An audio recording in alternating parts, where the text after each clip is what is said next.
Վանաձորում ոստիկանների կողմից խոշտանգված, ստորացված արցախցի Տիգրանի և նրա փաստաբանի համար են 100-ից ավելի արցախցիներ քննչական կոմիտեից ոտքով քայլել դեպի ներքին գործերի նախարարության շենք։ Միացիր մեզ անցորդ, միացիր եղբայր։ Իրենց բողոքն արտահայտելու համար հատուկ են Կիրակին ընտրել, որ չասեն, թե ՆԳ նախարարության աշխատանքն են խոչընդոտում, ասում է փաստաբան Երիցյանը։ Պահանջադրած ամեն գնով ինձ,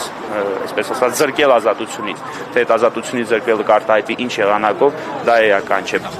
Տիգրանի փաստաբան Ռոման Երիցյանի խոսքով ոստիկանական խոշտանգումների մասին բարձրաձայնելուց հետո ՆԳՆ-ն իր դեմ արշավ է սկսել։ Խոսում են նրա մասին, որ ես ինչ-որ երբևէ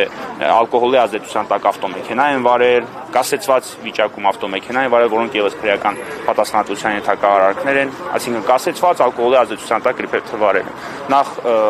ես երբևէ իրավաչափորեն կասեցված չեմ եղել, իմ վարորդական իրավունք երբևէ կասեցված չի եղել։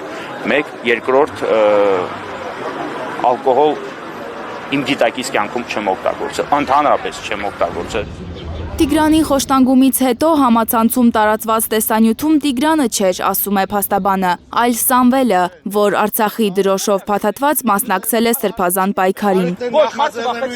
Հենց Սամվելն է Ռոման Երիցյանին պատմել, որ ցույցերից մեկի ժամանակ սև բերետավորները հարձակվել են իր վրա, տարել ոստիկանության բաժին, խոշտանգել։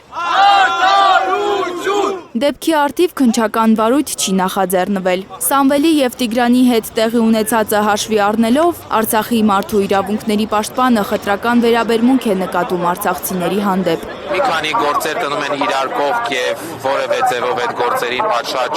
քննություն չի հաջորդվում, գալիս է այս եզրակացության, որ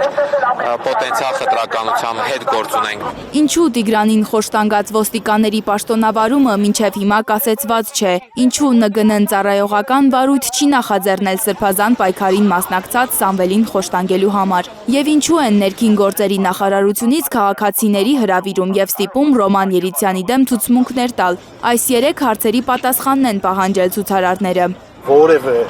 թիրախավորված արշավ, առավել ևս ձեր նկատմամբ մեր բռնի տեղահանված հայրենակիցների նկատմամբ բացառվում է։ Ես ձեզ պաշտոնապես ասում եմ։ Ցուցարարները պատրաստվում են մարտի 29-ին ևս հավաքվել և իրենց պայքարը հասցնել տրամաբանական ավարտի։